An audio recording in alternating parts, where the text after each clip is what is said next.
Hi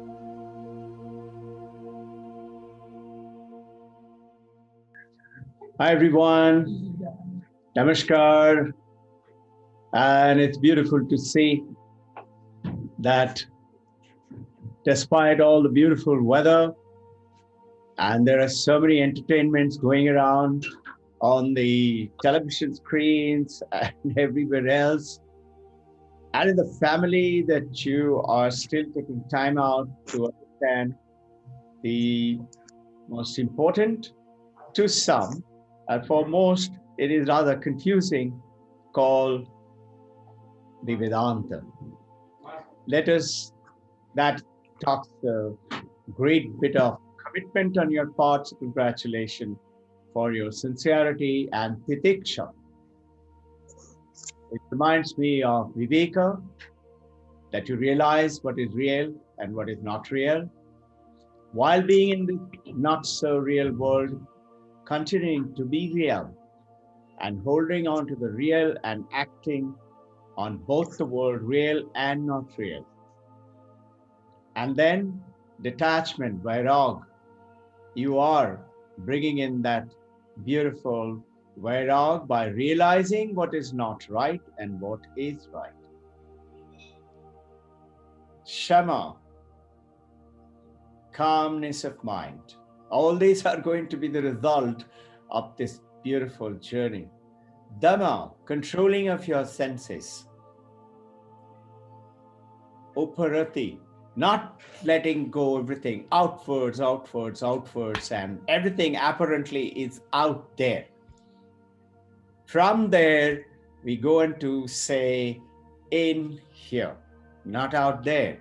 And this whole universe, the whole world is actually, as the ancient masters, the rishis have given it to us, is in here. And in here, we expand into the world outside. And that beautiful world outside is in here. So today, what we are going to talk about is something most powerful, most beautiful. But before we do that, understand the 2, 3 other point, and then we start with the salutations. Uparati is getting it inside, collecting, and then samadhana, doing little study, self-reflection, asking questions. Titiksha, not giving up, which you all are explaining by your conduct, by your beautiful awakening of something very, very powerful, which is there inherent in all of us. Shraddha, respect. Listening, not with the vessel upside down. Then what happens is whatever knowledge comes in, the water comes in, it falls out. The right way up, and the right way up, and yet no garbage inside the pot. Meaning my pot is clean and waiting to receive the great masters. I'm just an Amazon.com delivery guy, and it is divinely blessed that all of us are together to learn something. And today's topic is very, very exciting, great promises. With that, Momokshattam, Momokshattam, Momokshattam, not going to give up till we make it our own. Not going to give up till we make it our own. Giving up, divorce, very easy. Anybody can do it. What's so difficult about saying talak? Or what's so difficult about saying katti, I'm not your friend? Anybody can do that. What's so difficult about saying, I need 1 hour more sleep, I have not slept the whole night, and sleep little more, instead of something giving a real nice one at the back and saying, come on, go. This is the time, God's time, Brahma Muhurata. It is the time for that. Let's begin salutations. Om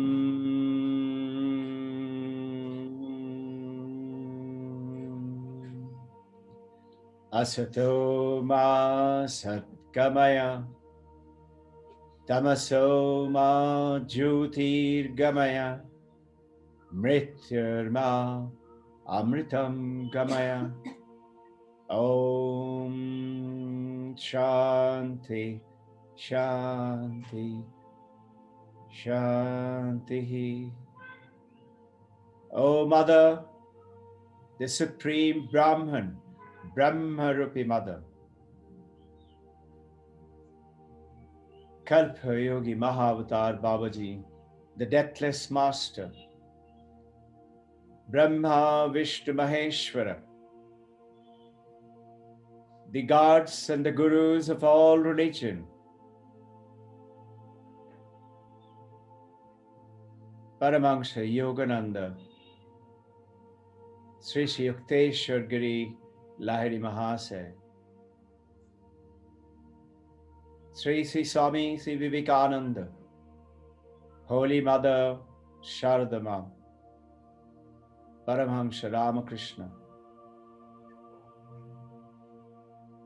with the prayers and the blessings of all names and forms, Christianity, Islam, Vaheguru, Jain, Buddhism, and believers and unbelievers. With that, may we all unite together for this journey, O Supreme Brahman, the Supreme Consciousness, with this today's journey, and welcome to you all.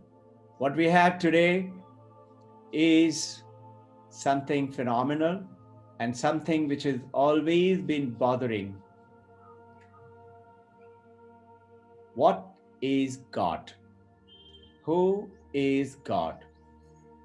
And you notice whenever we talk about it, wherever, whichever country, whichever religion, and we say many things, and many people say, I don't believe in God. I remember there was a mother whose son, many years back, almost 12, 15 years back, a son had a little fall, about 2, 3 years of age, and got little bump in the head. The mommy came and said, now, how do I know that my son will never get a bump in the head? So it was very easy to say by anybody saying, we promise we'll take care and things like that. I said, see, you need to look into the world with the reality that the child has to learn to grow up. Tell me which child has not fallen down once and learned to walk, has not had a cut, has not got tell me one adult who hasn't got a little electric shock or hasn't cut his finger. So the learning experiences of the child growing world, it has to be there. I asked her, tell me, ma'am, do you believe in God? She said, no. I said, okay, all right. Tell me, what kind of a God you don't believe? She said, why God, God? Everybody says God, God. I don't believe in God. I said, all right, tell me, what kind of a God is that you don't believe? He says, you know, God with so many heads and so many hands and the trunk of an elephant, and what is this? I said, before I go ahead for explanation, are you aware that Ganapati is famous all over the world, including places like Europe and America? And I was quite surprised the first time, I myself was quite surprised the first time when I saw that. So I was asking some American friends, I said, why is it you all like Ganapati so much? They really liked him very much. And they had a very cutest expression of Ganesha as God. So they said, why? Elephants are always cute. And a baby elephant is even cuter. So we love Ganapati. I asked her, you know something, mother? The God that you're talking about, I also don't believe in that God. But how is it that I believe in God? I don't believe in that God. Maybe there is a gap between the you and the learning of this expression. And let's take up a little journey to see how to develop these children and how to develop ourselves itself. So as we start off today, we are going to share a little screen and take up the journey with the understanding of how do you define God?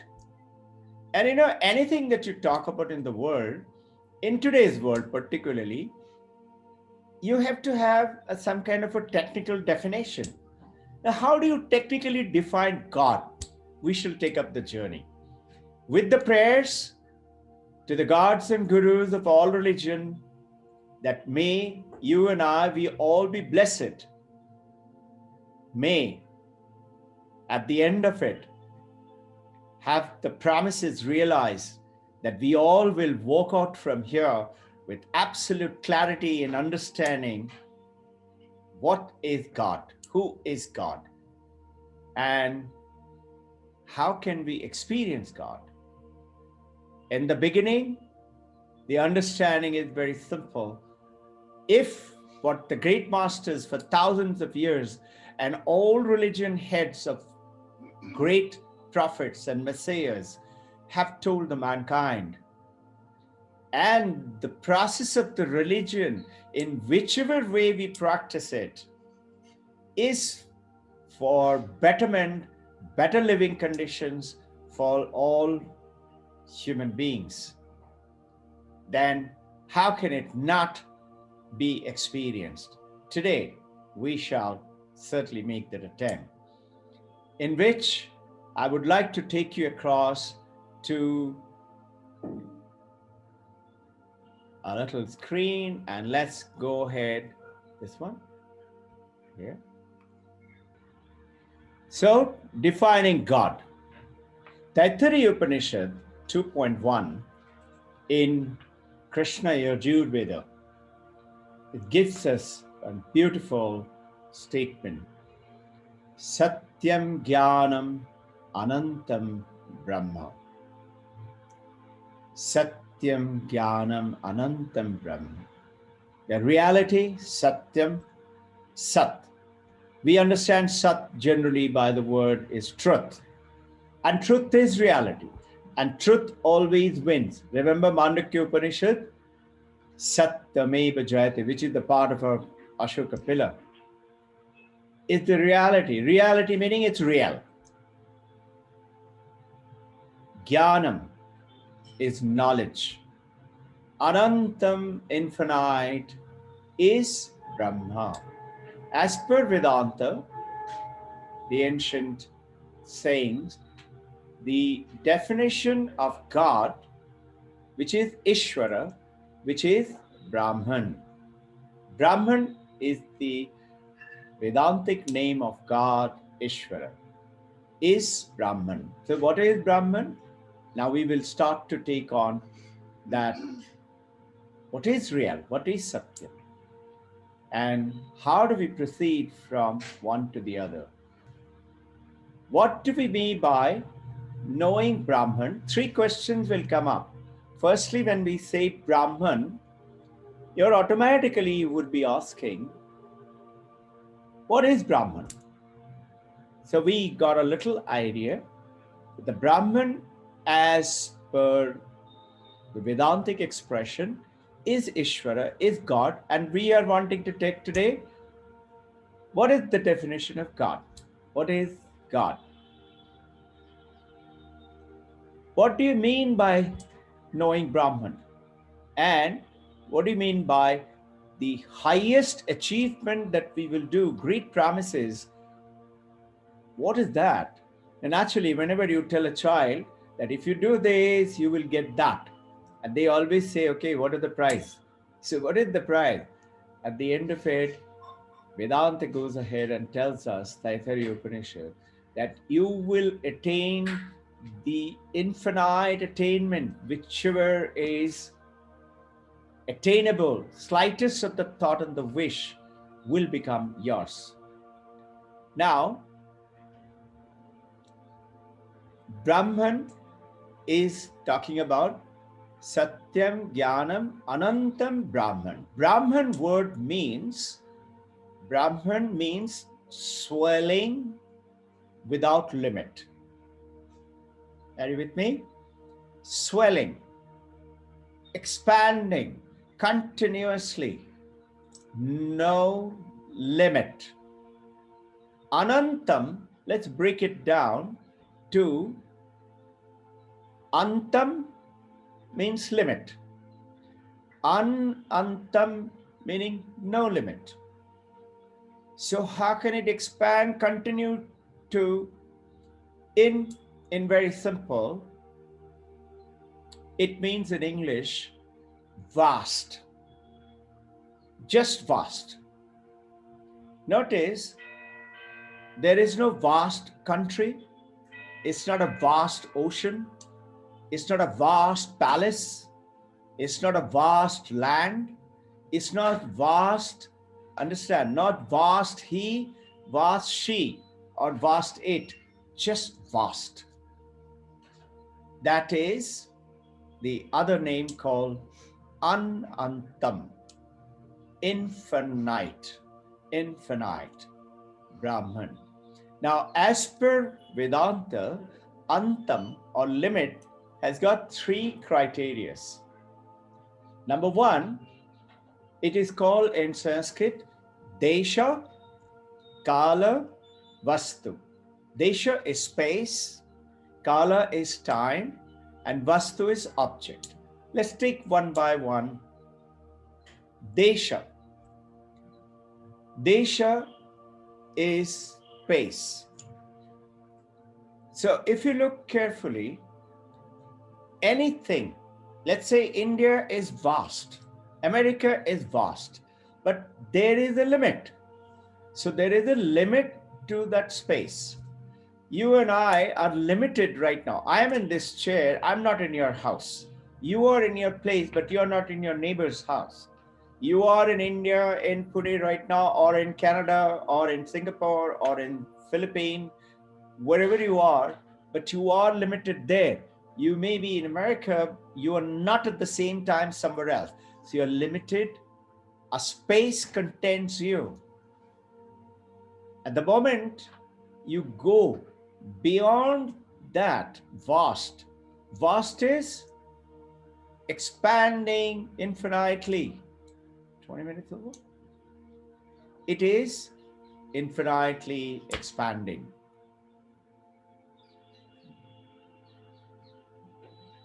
This vastness, when you're talking about, let's say, understanding this Desha Paricheda. What does Paricheda mean? You can see the symbol of the rope. When it is cut, cutting is Paricheda. But as per the promises of the great masters, Brahman, Ishvara, God, is not limited in a space. It is not Paricheda. It is not cut. It is expanding without limit. So in Sanskrit, it is called Desha Paricheda Shunyam, meaning there is no limit. That limit is not there, Shunyam. So in other words, it is everywhere. So now, if Brahman is, and how is it? We shall come to it. Let us understand the basic of the limits right now. So if it is limited by Desha, that means Desha, as per the definition in Upanishad, is no limit. Brahman has no limit, no Paricheda. Desha Paricheda Shunyam. The Brahman is, that means when it is saying, that means what? It is not like me limited over here. It is not like you limited over there. Or it is not limited to a defined space. So what does it mean? It means that Brahman, as per Vedanta, is everywhere. In Sanskrit called Sarvavyapi. Presence everywhere. Omnipresent. God is omnipresent. This is the basic definition. How is that? Let us take on. The second is Kala. Kala is samay, time. You will notice if you go to the graveyards, you will find that the graveyards have got a little, the plaque, and the plaque says 1900 to 1990. That means lived for 90 years, born in 1900, died in 1990. So one of the monk in Himalaya said very nicely, life is from, and he points at the 1900, birth to death, womb to tomb, for all human beings. Whatever is limited by time, kala. The moment you go ahead and say kala paricheda, meaning no limit, shunyam, kala paricheda shunyam, that means it doesn't have a birth, it doesn't have a death. It was there even before the birth, it was there even after the death. That means there is no birth, there is no death. So God, Brahman, is beyond kala, beyond that kala antam. It is called anantam in time, beyond the time. Then comes vastu paricheda. Let us say this mobile is an object. It's an object. This has a limitation. This object is not this object. They have a limitation. It cannot be this as well as this. So any object in the world, you note at the moment you say this object is limited. It cannot be something else. It is defined.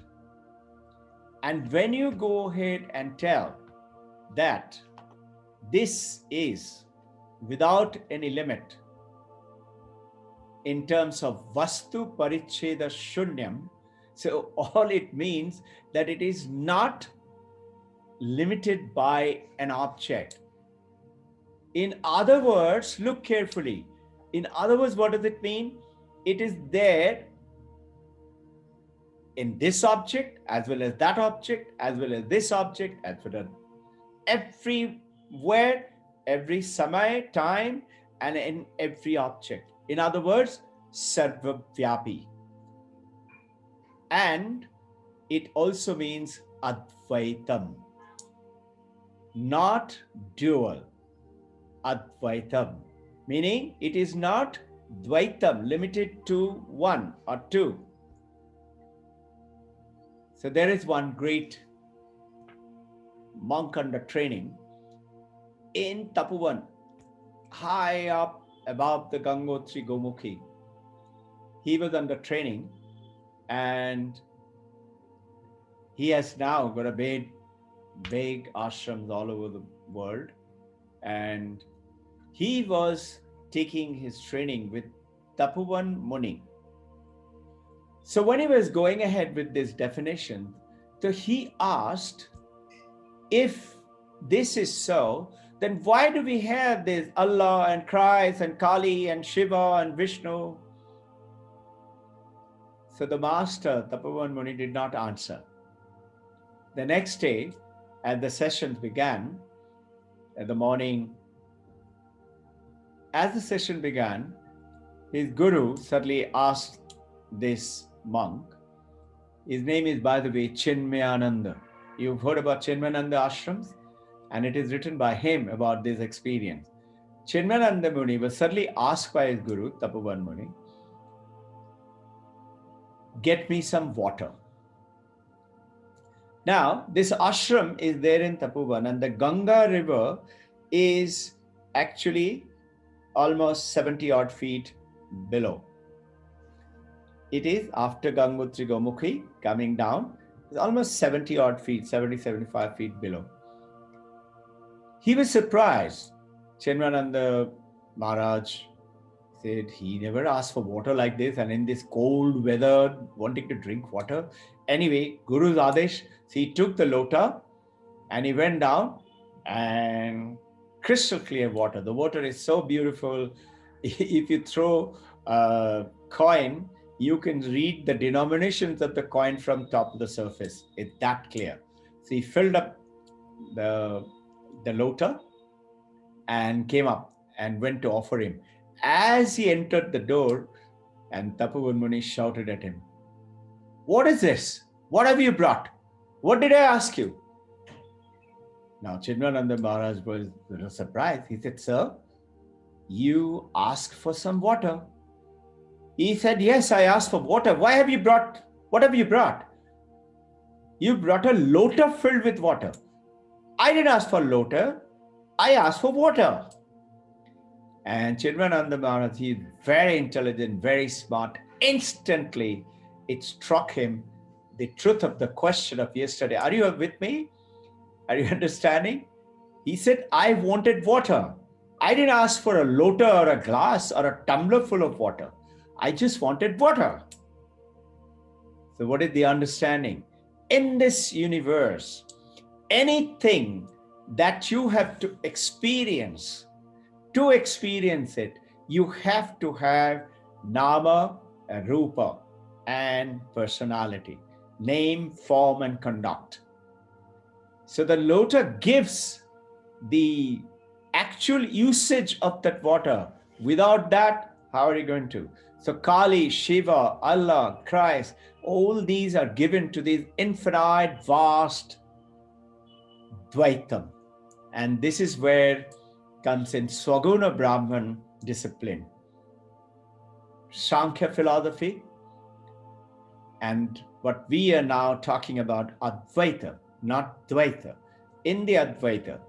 So, coming in, what is infinity? We've gone over this little bit. Anantam, no antam, no limit, which is infinite.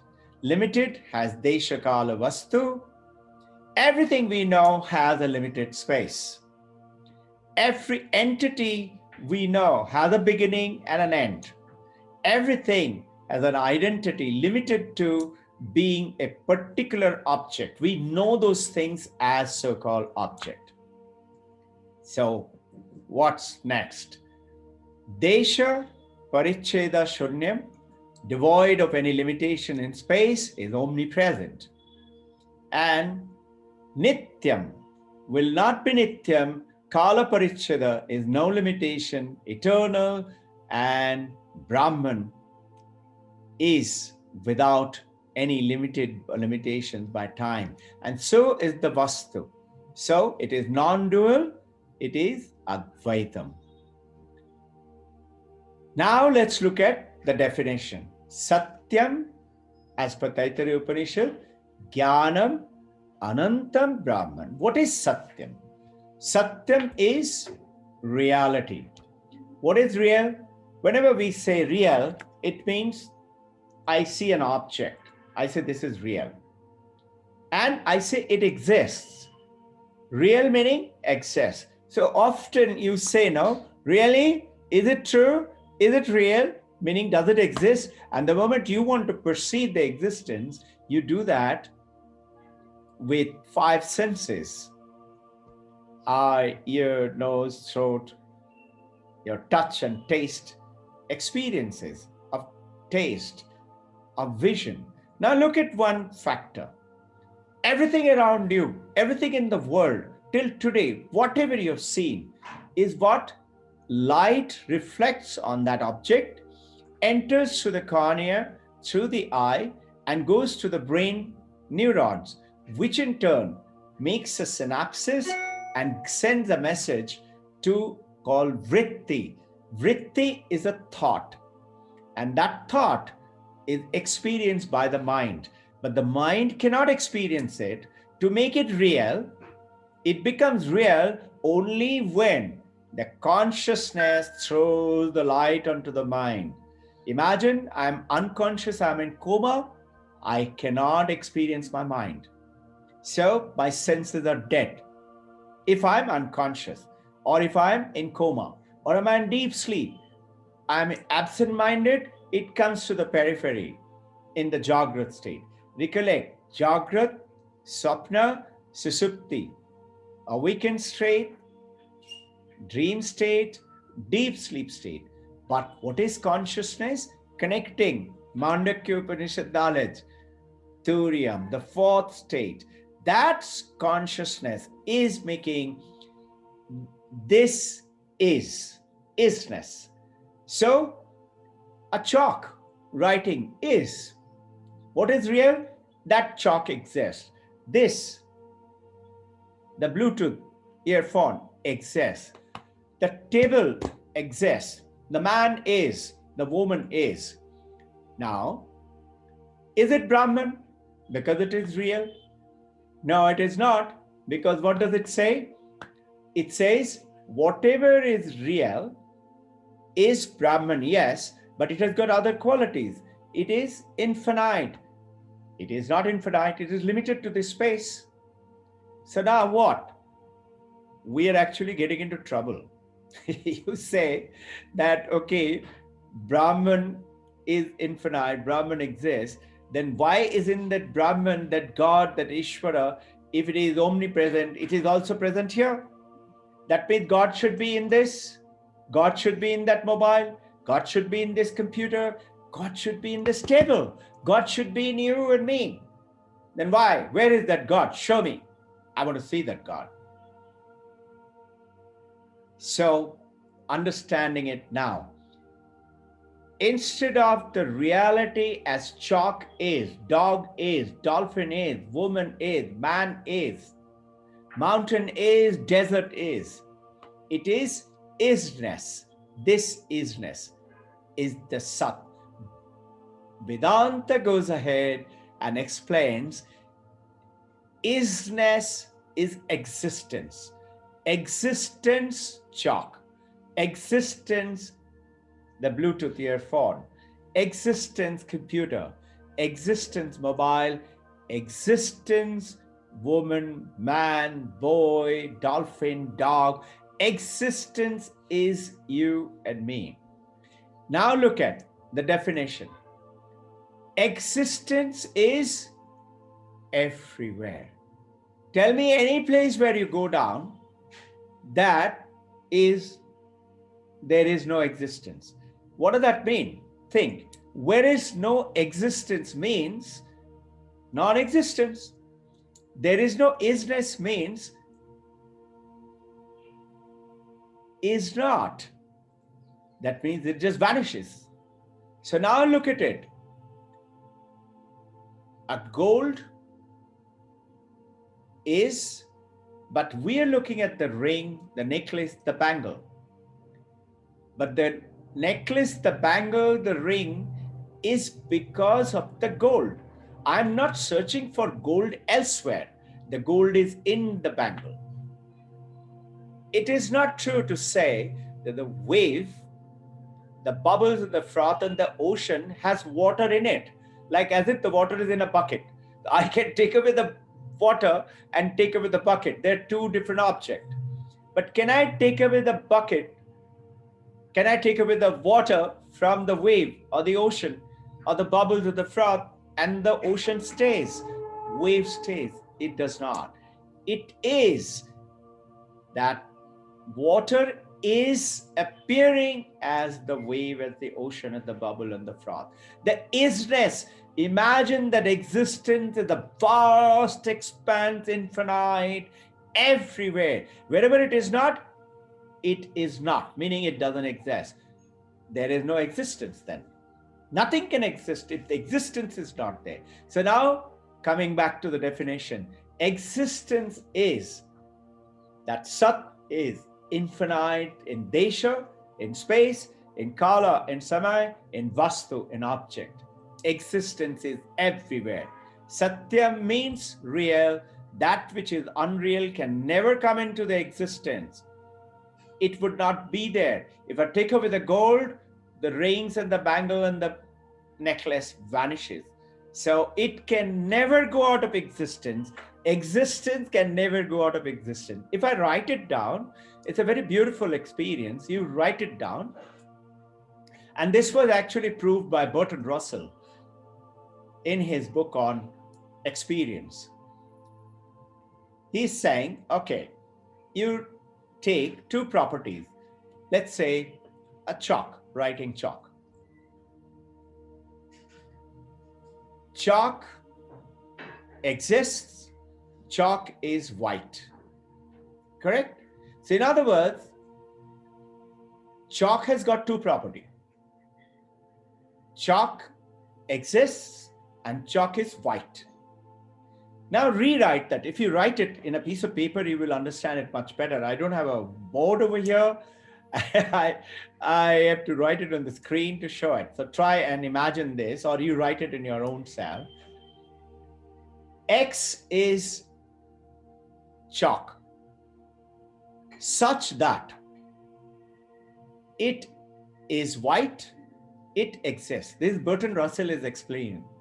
It's beautiful. X is chalk, such that X is existing, X exists, X is white. Now, replace this word. It cannot be existing and white. Look at it. They're not analogical to each other. So if I replace the word now, X is existing. I'm replacing the word now. Exist. Exist is one property along with the chalk. So we said X is chalk such that it is white. So now I'm writing X is existing such that it exists. It is confusing. And most importantly, quickly you will understand it. If you write is not, meaning you're proving non-existence. You say X is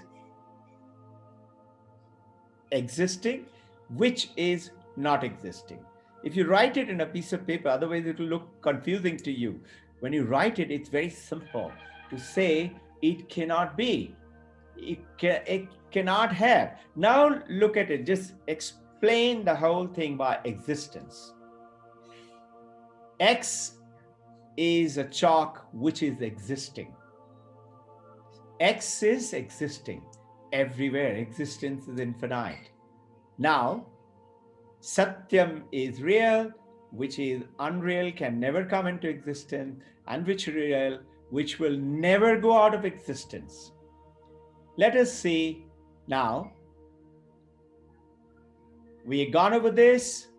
Satyam is Anantam, and it is talk about little bit clear to understand it is implied meaning. This isness, implied meaning. Supposing I say, I have a mango and I'm eating it. Now, implied meaning, it doesn't mean that I'm eating the mango also with the mango seed. You will say, you did not eat the mango, you left the seed. No, it is an implied meaning. Let's say, River Ganga exists from Gangotri, origination of Ganga, to right up to Bay of Bengal. And if I go and tell you, I had a bath in River Ganga, it doesn't mean I dived into that Gangotri and kept swimming right up to Bay of Bengal. Are you with me? I don't have to go through the entire length of the River Ganga to say I took a dip in the River Ganga. Implied meaning is I would have just taken a bath in any, let's say, the Dasashwamedh Ghat in Kashi, Banaras. So, in that implied meaning would take you that this existence, the experience, it is looking into it, understanding the water is not in the wave. It is the water appearing as a wave. Existence is the ocean of existence, is appearing as the reality. And so the real is existence, not the object. But the Nama Rupa They are important for us to experience. And that's how we have in, let's say, in many religion, whether Christianity or Hinduism or say Vaheguru, we have Granth Sahib, is to give us the meaning. Living existence, appearance as things. Existence is limitless. It is omnipresent everywhere.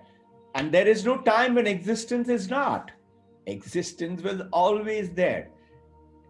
And it is anything that is, must have existence, then entity apart from the existence, if it is there, opposite of existence, is non-existence. So are you with me?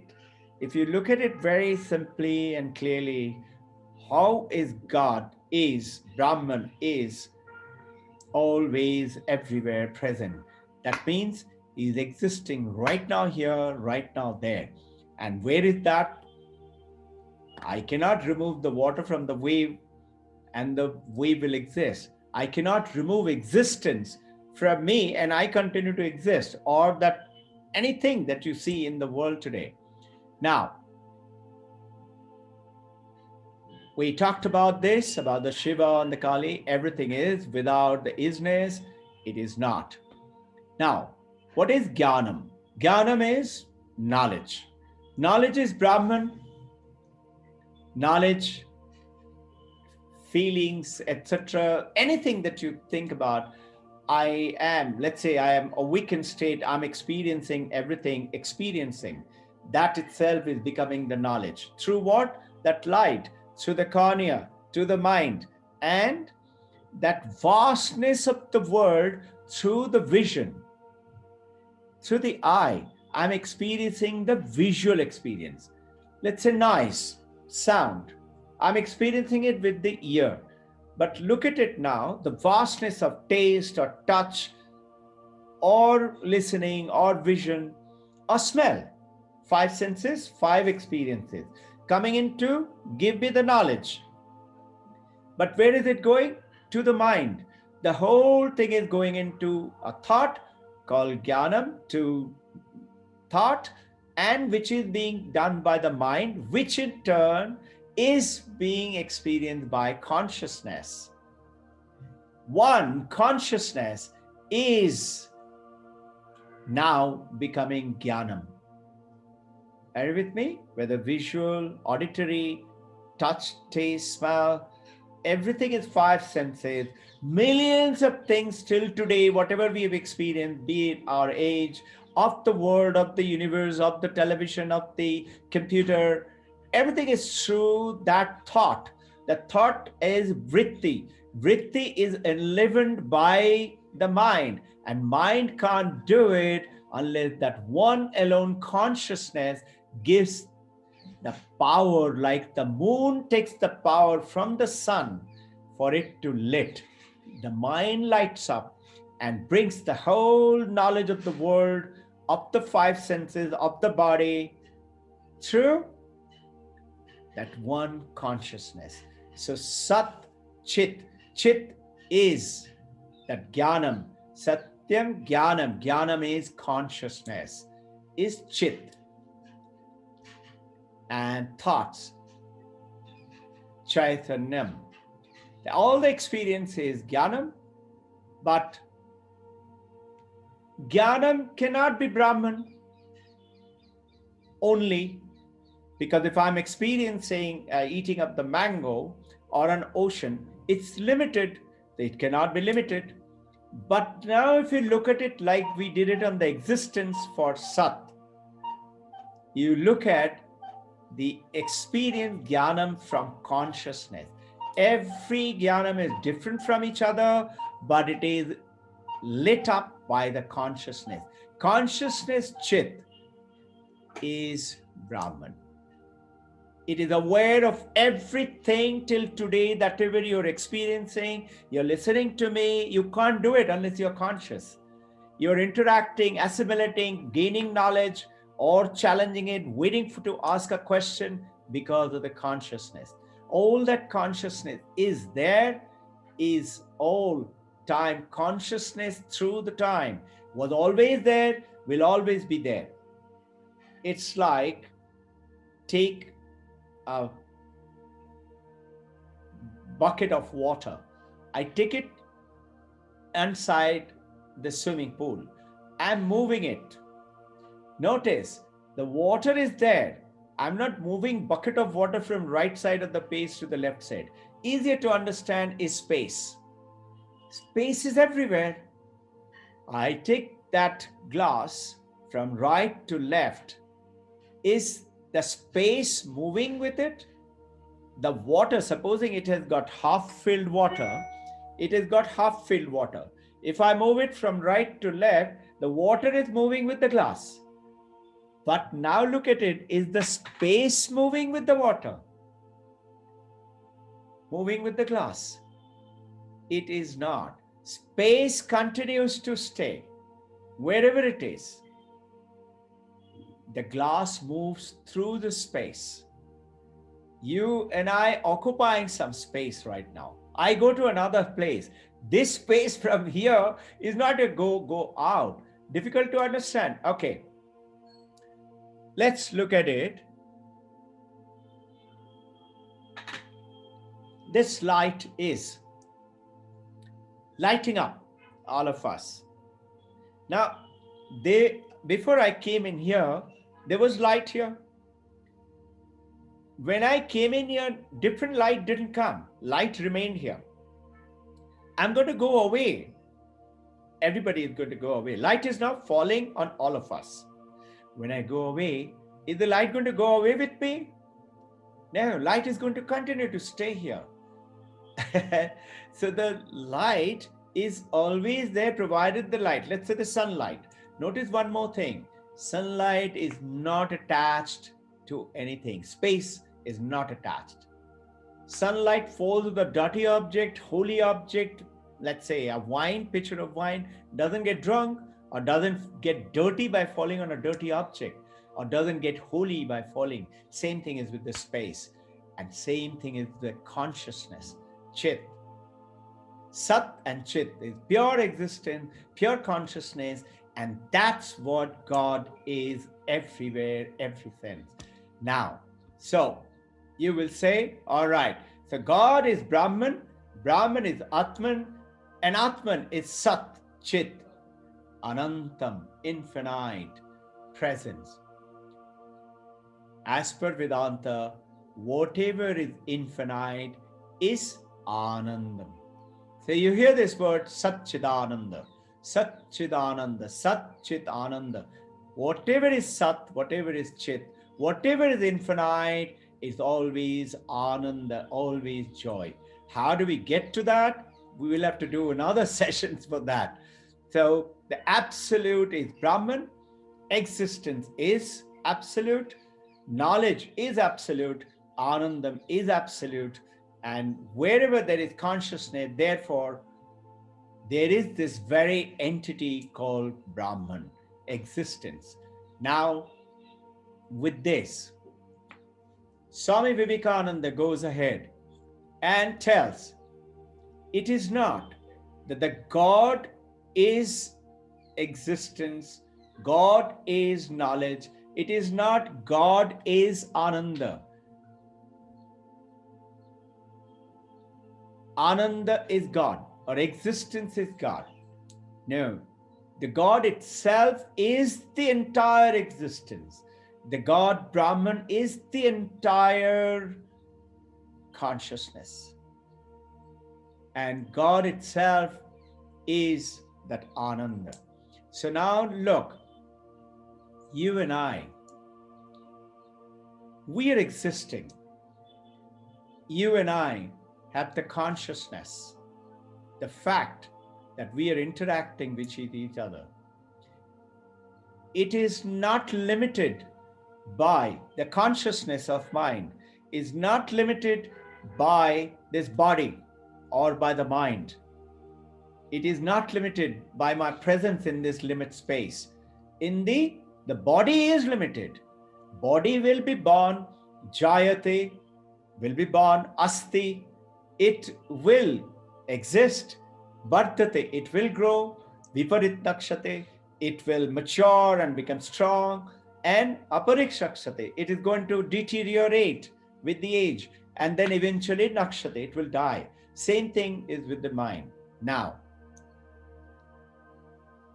consciousness is not, existence is. So try to look at the world through whichever way, whichever religion you follow with the practices. Saguna Brahman, Nirguna Brahman. Nirguna is Advaita.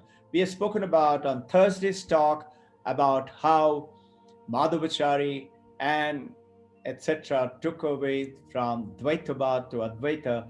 Go over that lecture, you will come to understand better. So the beautiful part about the God is definition, we understand now, it is only, remember, we have Viveka, Vairag, and then Shama, controlling of senses, Dhamma, the senses to be calmness of mind, Shama, Dhamma, controlling of senses, Uparati, collecting it inside, and then Titiksha, holding on, and then Samadhana, reading little bit, talking little bit, asking question, and Shraddha, with the respect, Mamukshatta, Mamukshatta, Mamukshatta. Now it is a question time. If you all have any questions, please, you're welcome to go ahead and ask a question. Please, your time. Is there continuity of experiences in consciousness? Is consciousness aware of the different experiences, and does it keep a continuity between the different experiences? That's my first question. Second question is my consciousness different from your consciousness, different from any other person's consciousness? And is there a merger between the various consciousness? Okay, good question, Rajiv. That is Rajiv, right? Yes. Okay. So the first question is that experience. What are the question again? Repeat. The experience and consciousness. See, you mentioned that experience is consciousness. Okay. Yes. So does consciousness keep a continuity of the different experiences? Okay, let's go one by one. Good question, Rajiv. See, consciousness is essential for the experience.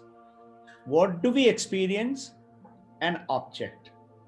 We experience it with the five senses. So in an experience, you need an object. And this object is not only material, it could be non-material too. As per Vedanta, your thought is an object. Your mind is an object. So you experience your anger, jealousy, love, greed, or the pen, or the chalk, or the board. So consciousness is actually lighting that experience. The continuity of consciousness is always there, but the object of experiences may keep on changing. Experiences will come in depending on the presence of one object, and second is the consciousness. Consciousness is there. Object may keep on changing. Object may vary. Like I have had in the morning a blissful, very good meditation, and immediately thereafter, let's say I got a telephone call saying my brother is very serious. My mind is suddenly going on a trip. The experience can keep changing. So what keeps changing is the second part of your question, is the reflective consciousness, which is influenced with the mind. Remember the chart earlier we had talked about consciousness, like the sun is falling on the brain, where is apparently the mind, which has got the reflective consciousness. Through the mind, through the vritti, it picks up the senses data and the data from the body. Body senses comes to the mind through the cornea, through the hearing, through the touch, taste, smell, and reflective consciousness is giving that consciousness energy. So what may change is the reflective consciousness. Consciousness never changes and it is always present. What was the third part of the question? No, on the first question again, Yeah. how does consciousness maintain a continuity between the different experiences? For example, does it pervade time and space? For example, the consciousness at an earlier time, uh, awareness of the experience, Mhm. can it be recollected by consciousness at a different point of time? Okay. Reflect carefully. Consciousness is always there, omnipresent, omniscient, omnipotent. It's always there. But that experience is not. Now, what you ask a question, for example, recollection. Recollection is, Rajiv, not of the consciousness. Recollection of it's from the memory of the brain function. Mano, buddhi, chitta, ahankar. Remember? Na aham. Who is that aham? Aham is the consciousness. Mind is that memory, intellect, buddhi, ego. In other words, what is it saying? Recollect. I am not I. Buddhi, ego is I, small I. And I is that big I, which is consciousness. Aham Brahmasmi, the big I, is not that small I, which is memory. So recollection is certainly possible, but not by the consciousness, by the power of what we have talked about, viveka and vairaga. When a mind becomes very pure, then mind becomes like Buddha. Mind becomes like Vivekananda. Buddha could recollect 10,000 births of his. You read the parables of Viveka of Buddha.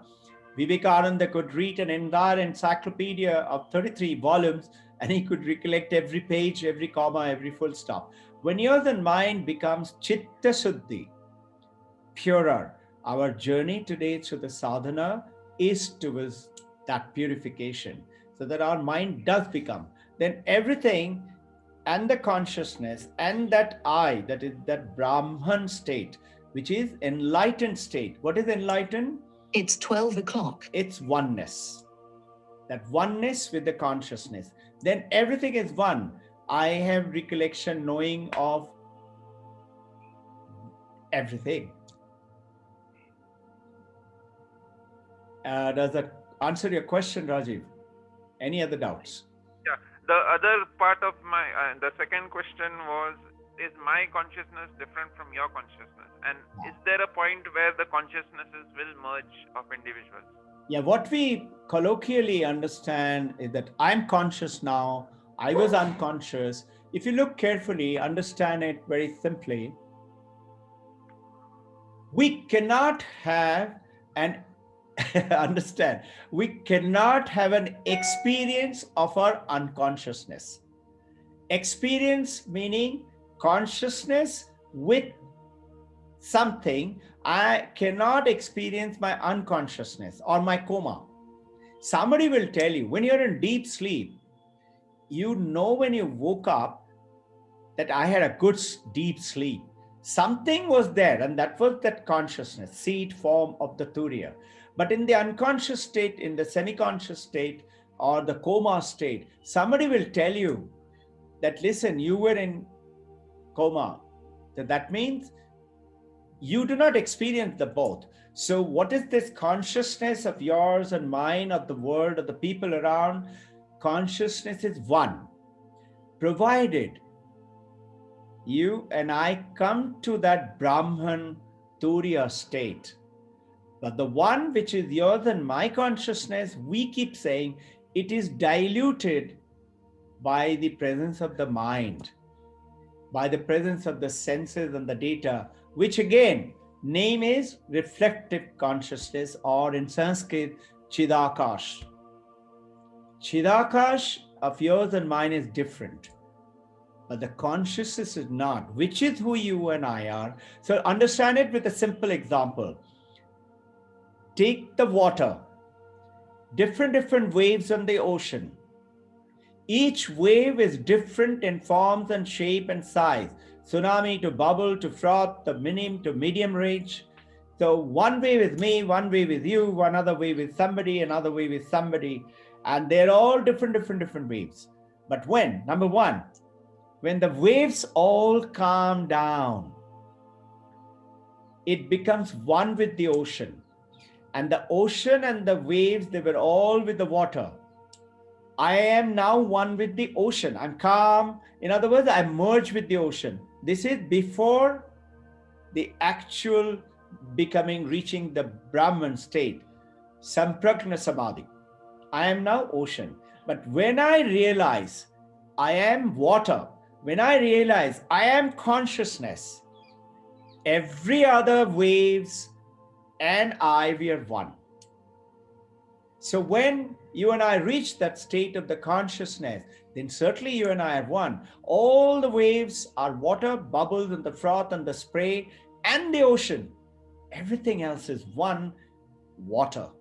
So water cannot be taken away. Consciousness cannot be taken away. But the status is by our understanding and the presence. I think that goes off pretty well with that explanation. Any other doubts? Thank you, sir. Sure. Any other doubts? Let us. We are divinely blessed by the gurus of all religion,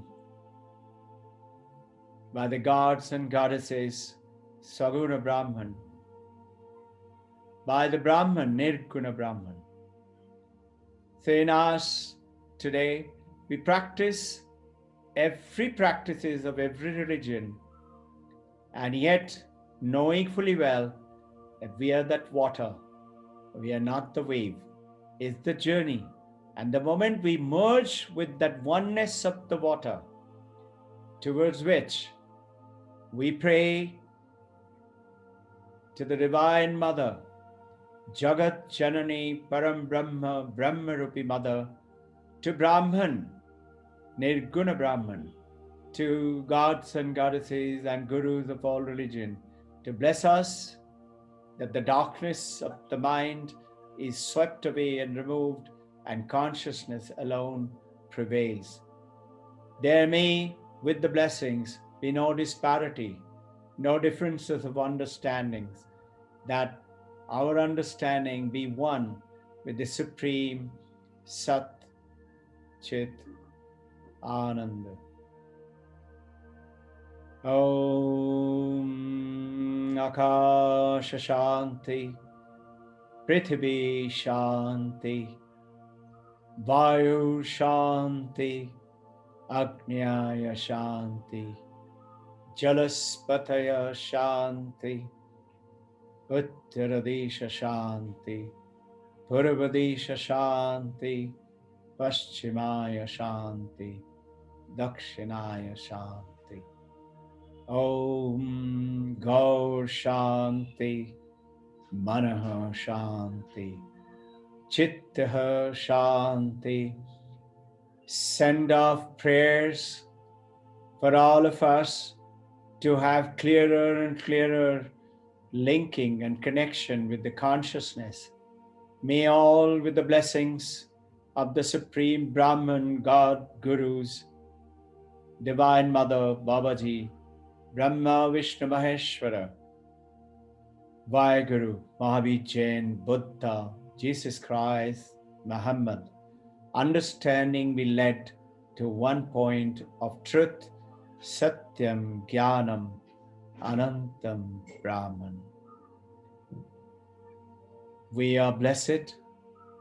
Whatever we pick up today, whatever understanding we have, it is the grace of the Supreme. Jai Guru.